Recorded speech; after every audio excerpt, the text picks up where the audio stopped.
Okay, this will be a video about human cloning, which is one of my absolute favorite topics. And the most interesting thing to me is the whole history behind human cloning and how it's been talked about for such a long time. If you look like 50 plus years ago, there were just a ton of articles and debates about human cloning all the way back then, because even back in like the 1970s, there were some people saying that human cloning was possible all the way back then. So, this idea of like creating a human clone, it might seem super futuristic or something that's like a long ways off to some people, but that's really not the case at all. And the whole issue of human cloning first gained widespread attention in 1971 when James Watson wrote an article about human cloning for the Atlantic magazine. And James Watson, he was no joke. He discovered the DNA molecule and he won the Nobel Prize. And he was considered one of the world's biggest experts in this area. And his article was titled Moving Toward the Clonal Man.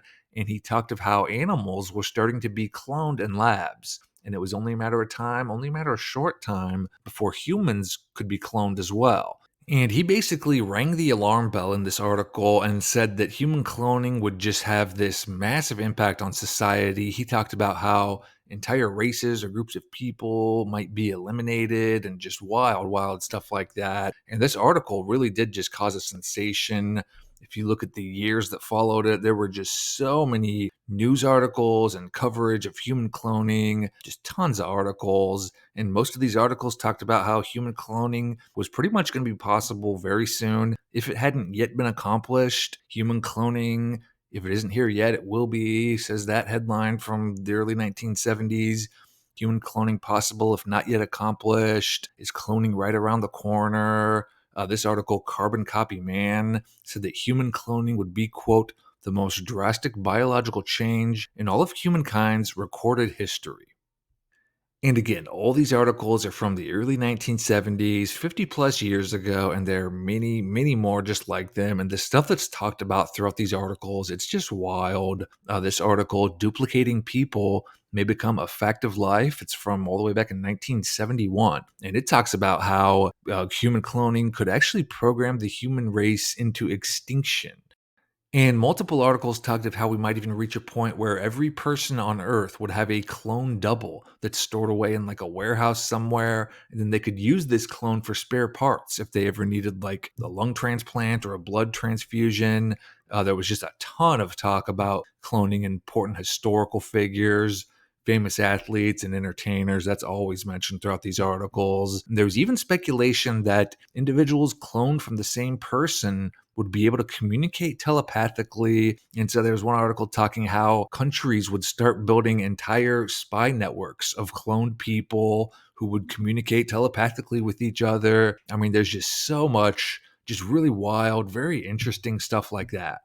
And there were all these renowned doctors and scientists who came forward and said that human cloning was very, very close to happening. This Dr. Kurt Hirschhorn in 1974 said not only is cloning a human possible, but probable. It will take place much sooner than people realize. This geneticist, Dr. Kimball Atwood, said with a crash program, cloning a human being could be done now. And then the Nobel Prize winning geneticist, Dr. Joshua Lederberg, said there is nothing to suggest any particular difficulty accomplishing cloning in mammals or man. And there was even a Rothschild who chimed in about human cloning. So Victor Rothschild, he's also known as Nathaniel Rothschild. He was like the head honcho of the Rothschild family for a long time. He's actually Jacob Rothschild's father. So most people probably recognize Jacob Rothschild. He's talked about a lot. And anyway, this Nathaniel Rothschild, who was his father, he was a scientist for a long time, an Oxford educated scientist. And then he got involved in the family finances and business, and he kind of transitioned into that. But he used to be a scientist and a geneticist. And in 1967, this Nathaniel Rothschild said that he regarded human cloning as a, quote, near possibility.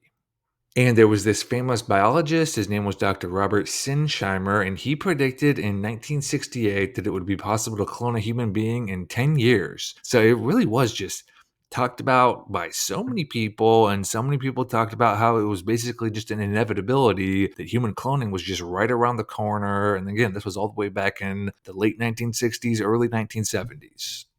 And then there was this guy, his name was Dr. Landrum Shettles, and he was almost like a minor celebrity back in the 1970s. He was known as the clone doctor, and he was a professor at Columbia University, had a PhD from Johns Hopkins, and he was a best-selling author too. He wrote this book called How to Choose the Sex of Your Baby. And he had done a number of cloning experiments with animals, and he even claimed, this is an article from 1979, it was published in Omni magazine, and he even claimed that he knew how to clone people all the way back then, but he didn't want to for moral reasons. And then in 1978, this book came out, In His Image, The Cloning of a Man by David Rorvik. And this is such an amazing book. One of my absolute favorite books. Really, really like this book. And this David Rorvik, who wrote the book, he was an author. He had co-authored the Landrum Shettles book, How to Choose the Sex of Your Baby. And he was a science reporter for Time magazine who'd done a lot of reporting on human cloning. So he was very familiar with human cloning and everything that was happening in that area. And he claimed that a very rich old man had approached him, and this old man told David Rorvik that he wanted to create a human clone of himself. And this guy was very, very rich, so money was no object, and he wanted David Rorvik to use his contacts and help him recruit a team of the best scientists and the best equipment to create this human clone of himself. And this man was never identified. He's only referred to as Max in the book. And this book, In His Image, is the story of this David Rorvik and this mysterious Max putting together a team to create this human clone. They buy all this state of the art equipment and go to a foreign country to experiment and attempt to create this human clone of Max. And David Rorvik claims that they were successful and that a surrogate mother gave birth to a baby that was a clone of Max. This on the right there is the ad that ran in newspapers before the book came out. It says a human baby created in a laboratory is now 14 months old. And this ad caused quite a bit of a stir. The book was extremely, extremely controversial when it was released. And David Rorvik was really ripped apart by the media. There were a lot of articles attacking him and claiming the book was one big lie. And he was actually sued by one of the doctors he references in the book who claimed that the book was a lie. And there was this huge lawsuit. And the judge basically said, to prove that the events in the book are real, you have to give us the identity of Max and his clone son. And David Rorvik refused because he'd promised Max that he wouldn't reveal his identity. So David Rorvik and his publisher lost this lawsuit. So people kind of held this up and say, oh, the book was fake because he wouldn't give up the identity of Max. But he did offer to have both Max and his clone son to take DNA tests from two separate blood analysts to prove that they had the same DNA. The judge decided that he would not accept that as proof. And throughout it all, David Rorvik insisted that the book was real and that the events actually happened just as he said in the book. But he also said that he'd promised Max that he wouldn't reveal his identity. So he refused to do that. And he also said that he was worried about what would happen to his son if the son's identity got out, how people would react to that. And then throughout the 1970s, there were just a ton of books and movies about human cloning. This book, Who Should Play God, talks a lot about human cloning and how it would impact society. There was Boys from Brazil. This was a pretty well-known movie, and the plot is that a group of Nazis who went underground after World War II are creating hundreds of clones of Adolf Hitler from his DNA, and they're placing these clones with families all around the world in the hopes that one day one of them will grow up and lead a resurgence of the Third Reich. And The Boys from Brazil, was actually originally a novel written by Ira Levin, who wrote Rosemary's Baby as well. There was also this book, Joshua, Son of None, that was a bestseller. It was about a tissue sample being taken from President Kennedy after he was assassinated and a clone being created from that. And then there was also this movie, The Clones, which I haven't seen, but it sounds actually pretty incredible. The plot is that a scientist discovers a plot to clone other scientists so the government can control the weather.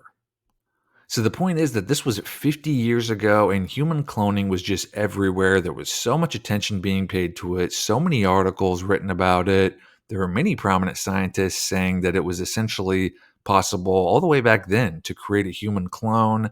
And what happened was right around like the end of the 1970s, 1979 or so, all this attention being paid to human cloning, it just vanished. There were hardly any articles at all about human cloning during the 1980s. There was nothing about the latest progress or the latest developments, nothing like that. It's really crazy. And it's honestly kind of strange how it went from being just discussed everywhere and talked about everywhere.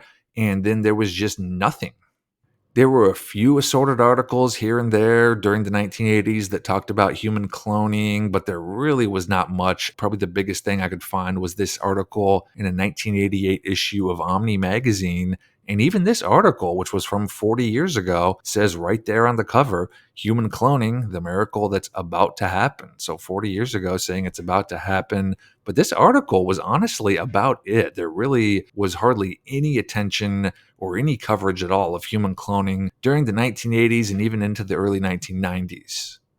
And then in 1997, news of Dolly the sheep came out. This was a sheep who had been cloned in Scotland, and this story was just everywhere. And all this attention being paid to Dolly seems a little strange just because Doc Shettles and a bunch of other doctors were talking about this exact same stuff and allegedly even doing this exact same thing 20 years earlier. But anyway, this Dolly story was just everywhere, and people once again started talking a lot about human cloning. And this time, Washington, D.C. got involved. There were all these debates in Washington, D.C. on human cloning and whether it should be banned. There were all these experts called in to testify and talk about what impact human cloning would have on society.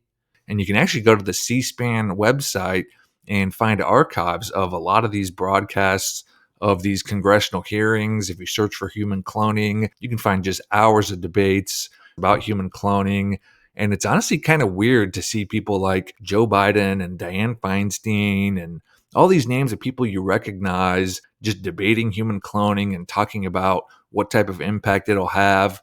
I'll just play a quick little compilation of a few people talking about it here real quick. It's the cloning of a human being. In human cloning. Human cloning.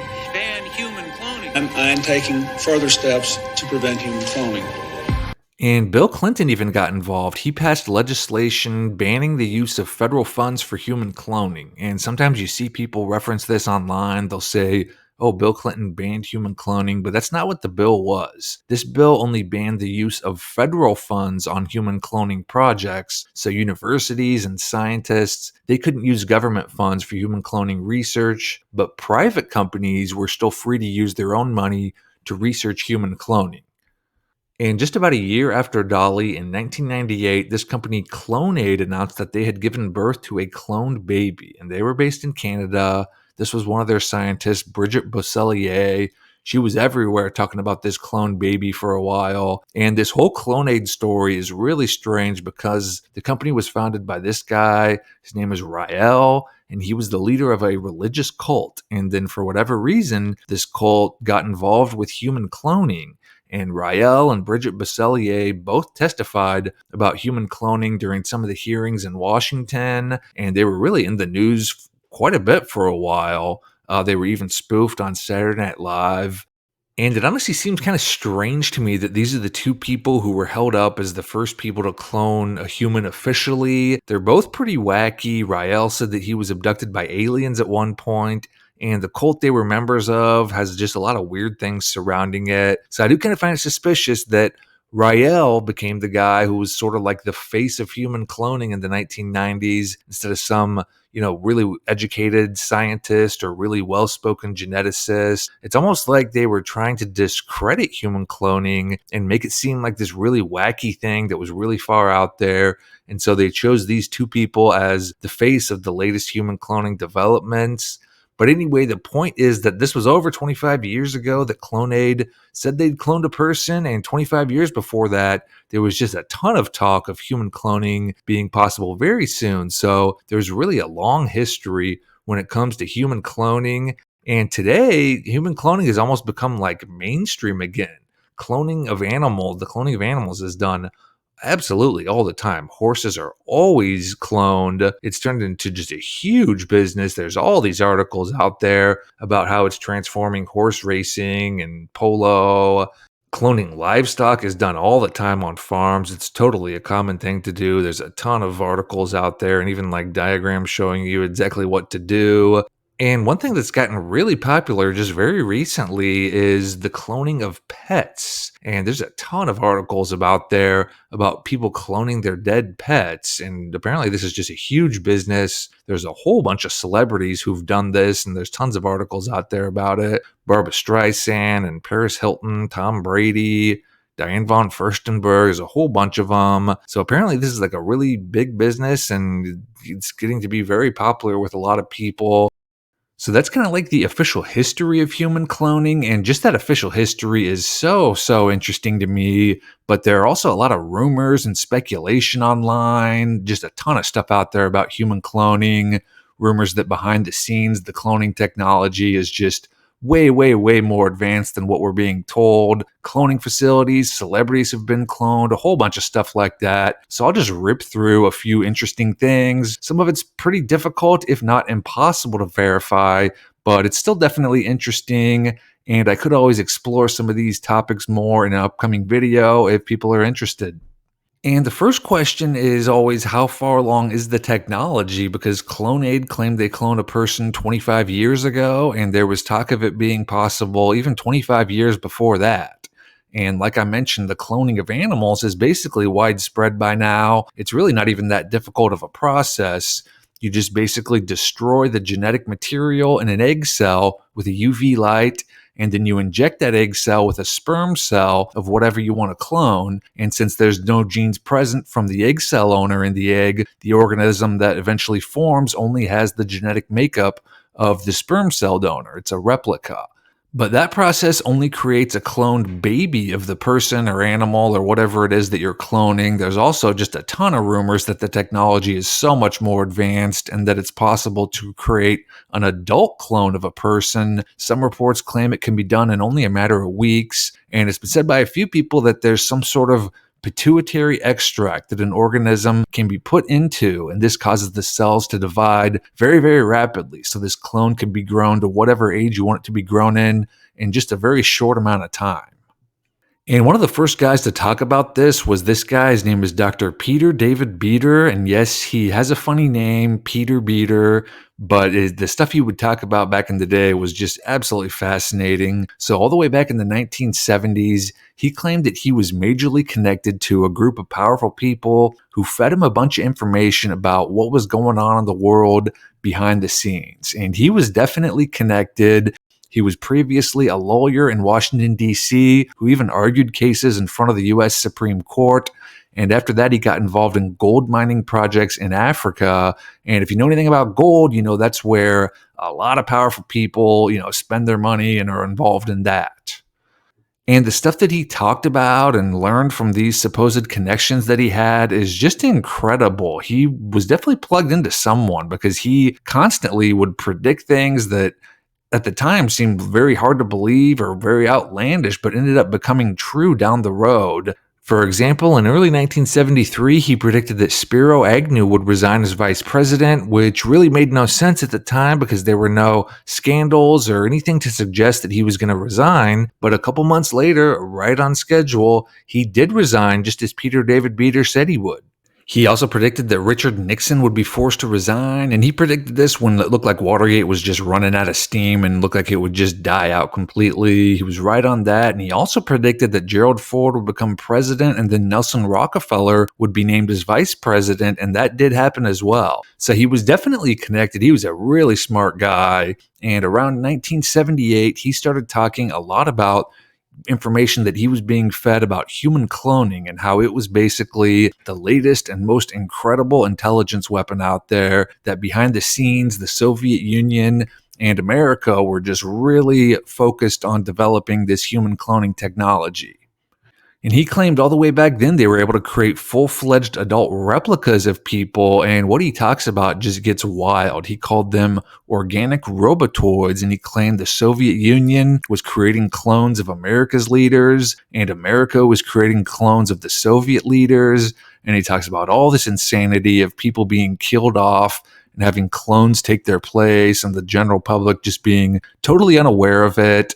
I plan on doing like a full video about him and all the incredible things he talks about. There's just so much here. So I won't get too much into like the details of what he talks about with cloning here. But the point is, this was all the way back in the 1970s, the late 1970s. And this Dr. Peter David Beater, who was apparently being fed information by some very powerful people, he was talking in detail of how it was possible to create adult clones of people all the way back then.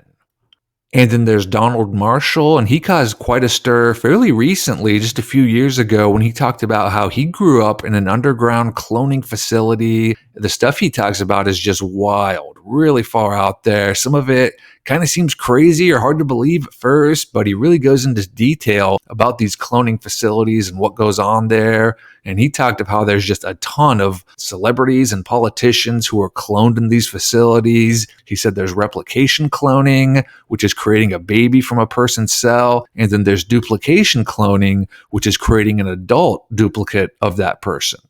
And the stuff he talks about with these cloning facilities is really interesting. He talks about just a ton of celebrities and talks about how Britney Spears was taken to these cloning facilities and was exposed to all this. And she made a video talking about blowing up one of these cloning facilities.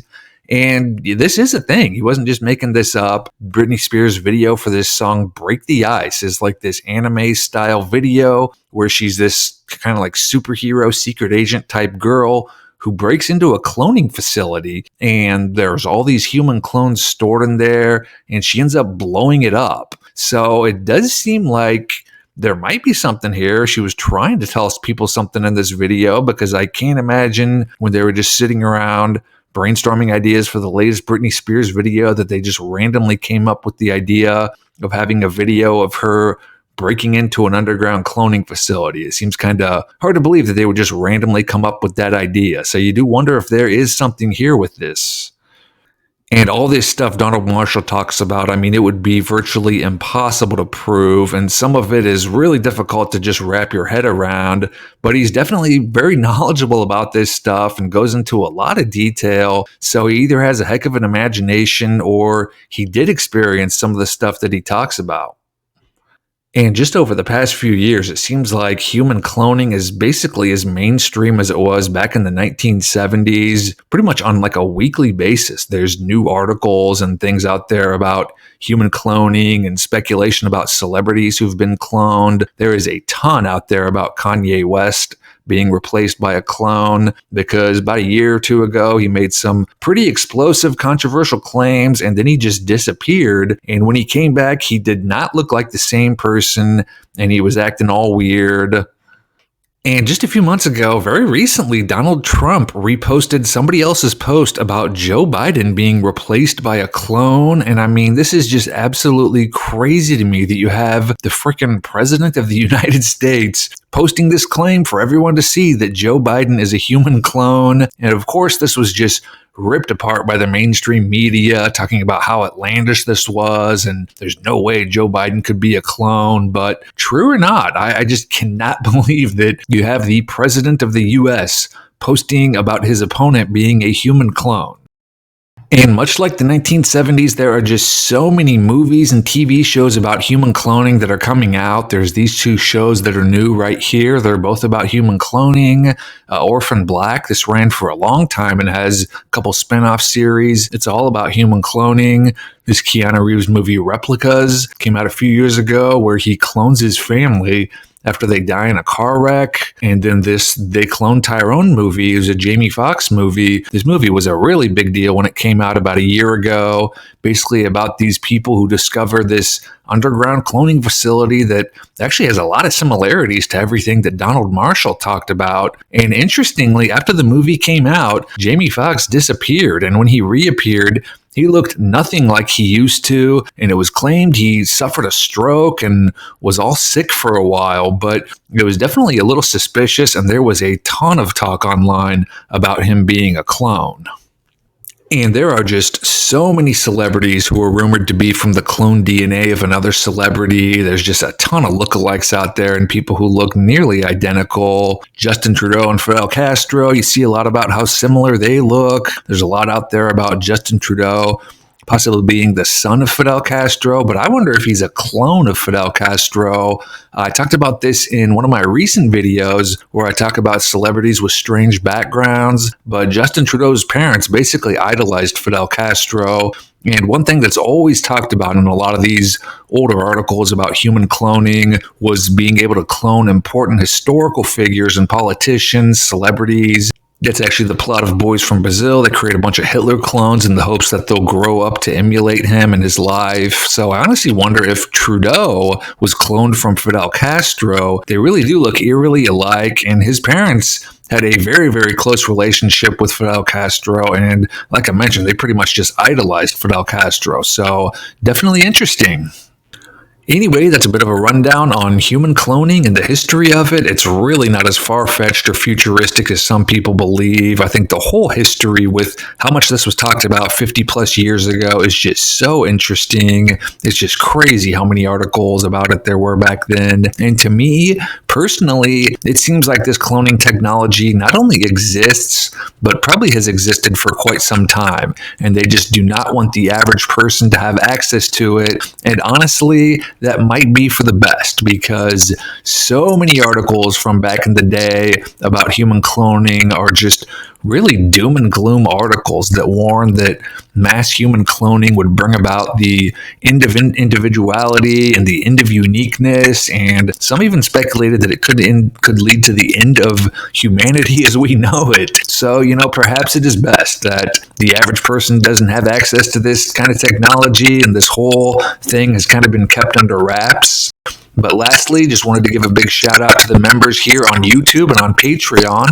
Thanks so much for your support. Really, really means a lot. I appreciate it so much. So thanks again, and we'll see you soon with another video.